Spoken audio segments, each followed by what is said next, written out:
Hi, hello, నమస్తే.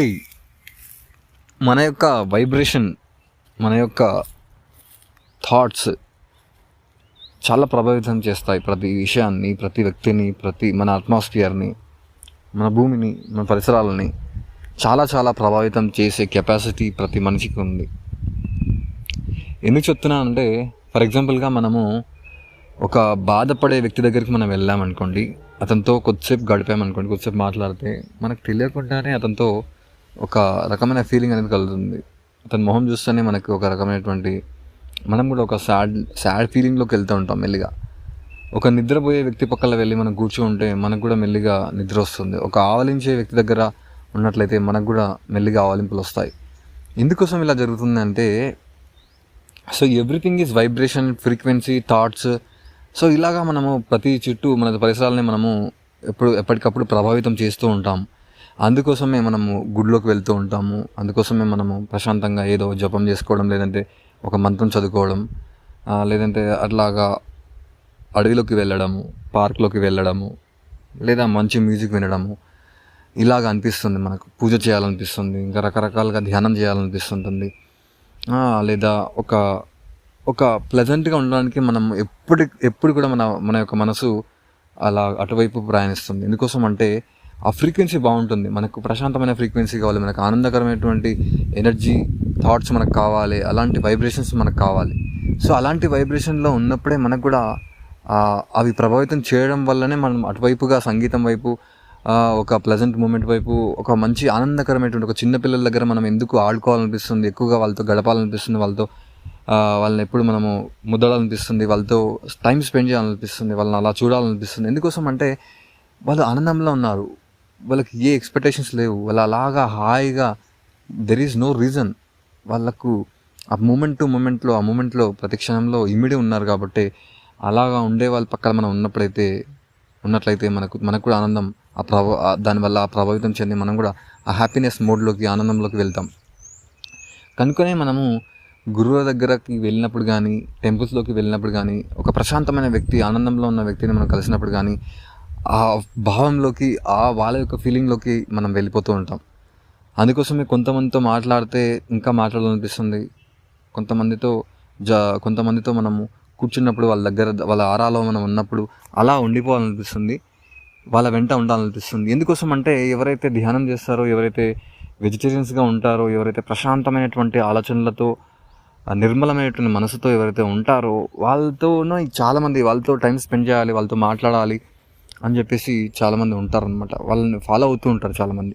ఎందుకోసం అంటే ఇదే కారణం. అందుకే గురువులు ఎక్కడైతే బెల్లం ఉంటుందో అక్కడ ఈగలు ఉంటాయి అన్నట్లుగా, ఎక్కడైతే ప్రశాంతమైనటువంటి స్థితిలో ఎవరైతే ఉంటారో, నిర్మలమైనటువంటి మనసు ఎవరైతే ఉంటారో అలాగా వాళ్ళ చుట్టూనే అందరూ ఉంటారు. అందుకే గురువుల చుట్టూ ఎప్పుడు వందల మంది, వేల మంది, లక్షల మంది వాళ్ళని ఫాలో చేస్తూ ఉంటారు. ఎందుకోసం అంటే ఇదే కారణం. వాళ్ళు నిర్మలమైనటువంటి మనసుతో శక్తిని, వైబ్రేషన్ని, ఎప్పుడు ఫ్రీక్వెన్సీని వాళ్ళు అలాగా జనరేట్ చేస్తూనే ఆ ప్రశాంతమైనటువంటి ఫ్రీక్వెన్సీని వాళ్ళ ద్వారా రిలీజ్ చేస్తూ ఉంటారు. కాబట్టి ఆ యొక్క తరంగాలకి మనం లోనయ్యి, మనం ప్రభావితం చెంది వాళ్ళతో మాట్లాడాలి, వాళ్ళు చెప్పేది వినాలి అని అనిపిస్తుంది. అందుకే కొంతమంది వ్యక్తులు ఈ ఫ్రీక్వెన్సీ వైబ్రేషన్స్ పడనప్పుడు మనకి కొంతమంది వ్యక్తులు చెప్తే మనం వినం, కొంతమంది వ్యక్తులు ఏం చెప్పినా వింటారు చాలామంది. ఎందుకోసం అంటే వాళ్ళ ఫ్రీక్వెన్సీ ఎప్పుడైతే నిర్మలమైన మనసుతో మనం ఏం చెప్పినా అది స్వీకరించడానికి సిద్ధంగా ఉంటాడు అవతల వ్యక్తి.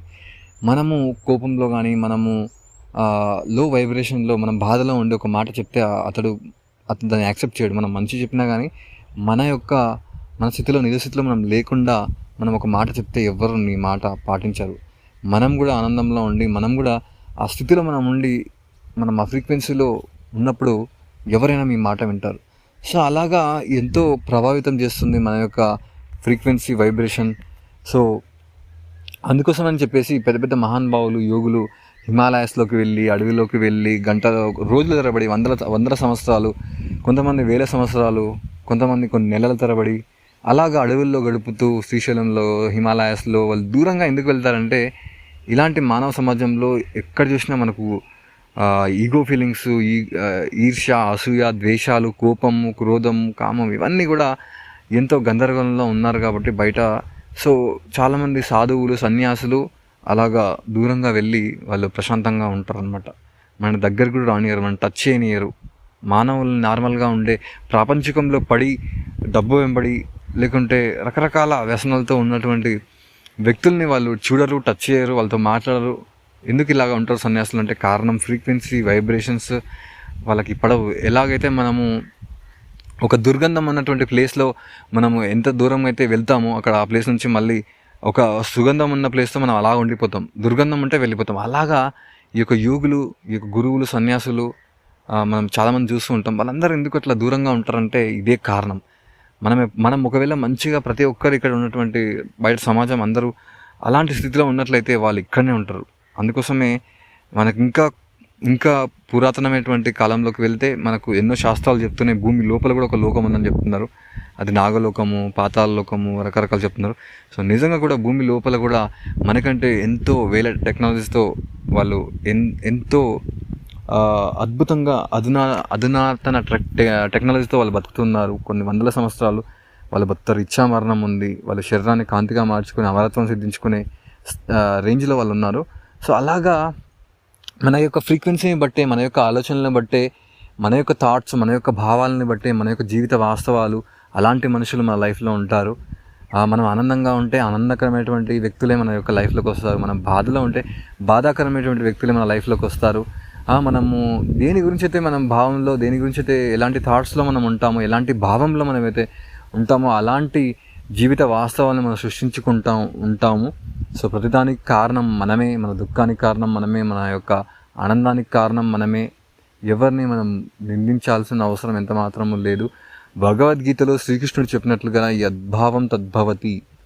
So this is the ultimate truth అంతే. ఇంకా ఇది ఇందులోనే మొత్తం సర్వం దాగి ఉంది. సర్వ బ్రహ్మజ్ఞానము, సర్వ వేదాల సారం మొత్తం కూడా ఇందులోనే ఉంది. యద్భావం తద్భవతి. మీరు ఏ విధంగా అయితే ఆలోచిస్తారో, మీరు ఏ విధమైనటువంటి భావనలతో మీ మనసులో మీరు ఉంటారో అలాంటివే మీ జీవిత వాస్తవాలుగా సంభవిస్తాయి. అది ఏదైనా పర్లేదు, దానికి అంతు లేదు. ఎందుకోసం అంటే ప్రతి ఒక్కరు కూడా ఇప్పుడు నార్మల్ హ్యూమన్ బీయింగ్సే. ఇప్పుడు ఎంతోమంది మనం చూస్తూ ఉన్నాం, ఎంతోమంది నిరాహారాలుగా ఉంటున్నారు, ఎంతోమంది నీళ్ళు లేకుండా, తిండి లేకుండా కొన్ని వందల సంవత్సరాలు, వేల సంవత్సరాలు బతుకుతున్నారు. మన హిమాలయాల్లో కానీ చాలామంది ఉన్నారు. ఎందుకోసం అంటే వాళ్ళు ఆ స్థితులకు వెళ్ళాలి అని వాళ్ళు ఆ భావంతో, ఆ దైవం నేనే దైవం అవ్వాలనే భావాన్ని వాళ్ళు నింపుకున్నారు వాళ్ళలో. ఎవరైతే ఇలాంటి భావనలతో ఉంటారో అలాగా వాళ్ళ మార్గం, అలాంటి గురువులు అలాంటి వేలో వెళ్తుంటారు. ఎవరైతే డబ్బులను సంపాదించాలనే భావంతో ఉంటారో వాళ్ళు డబ్బులు సంపాదిస్తారు, ప్రపంచ ప్రఖ్యాతి చెందుతారు.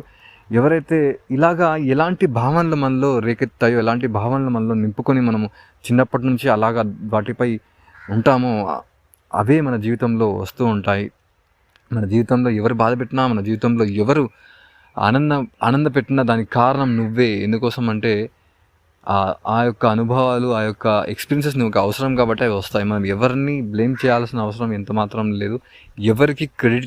ఎవరికి మనం మన వల్ల వేరే వాళ్ళ వల్ల మనం ఆనందంగా ఉంటున్నామని చెప్పాల్సిన అవసరం లేదు. ఎందుకంటే ఎవ్రీథింగ్, ప్రతిదీ కూడా నీ భావంతోనే, ప్రతిదీ కూడా నీ ఆలోచనతోనే నువ్వు వైబ్రేట్ చేస్తూ ఉన్నావు. నువ్వు దేన్నైతే ఎక్కువగా థింక్ చేస్తూ ఉంటావు అదే నీ లైఫ్లోకి వస్తుంటుంది. దేన్నైతే నువ్వు ఎక్కువగా ఫోకస్ చేసి నీ శక్తిని కేంద్రీకృతం చేసి దాన్ని వైబ్రేట్ చేస్తూ ఉంటావు అదే నీ లైఫ్లోకి వస్తుంటుంది. This is the secret of success. ప్రతి ఒక్కరూ డబ్బుల్ని ఎందుకు కొంతమంది ఎక్కువ సంపాదిస్తారు అంటే వాళ్ళు ఎప్పుడు డబ్బులు ప్రేమిస్తూ ఉంటారు. వాళ్ళ శక్తిని మొత్తం డబ్బుపై కేంద్రీకృతం చేశారు. అందుకోసమే డబ్బు వాళ్ళ జీవితంలోకి అపారంగా ధారాళంగా వస్తూ ఉంటుంది. కొంతమంది ఆనందంగా ఉంటారు, వాళ్ళకి ఏమీ ఉండదు, ఒక రూపాయి చేతిలో ఉండదు, వాళ్ళకు ఏమీ ఉండదు, వాళ్ళ అకౌంట్ ఉండదు, ఏమి ఉండదు, కానీ వాళ్ళు ఆనందంగా ఉంటారు. ఎందుకోసం అంటే ఆనందం అనే దానిపైన వాళ్ళు ధ్యాస పెట్టారు. సో ఇలాగా మన యొక్క వైబ్రేషన్ని బట్టి, మన యొక్క భావాన్ని బట్టి, మన యొక్క థాట్స్ని బట్టి మన జీవితం అనేది ఆధారపడి ఉంది. కాబట్టి దీన్ని మార్చుకోవడం ఎంతైనా ముఖ్య విషయము. సో ఇలాంటి క్లాసెస్ ఇప్పుడు ఎలా అయితే మాట్లాడానో ఇలాంటికి సంబంధించి సాధనలు, టెక్నిక్స్, టీచింగ్స్ ఇవ్వడానికి సిద్ధంగా ఉన్నాను. ఎవరైనా ఉంటే కాంటాక్ట్ చేయండి. Thank you so much.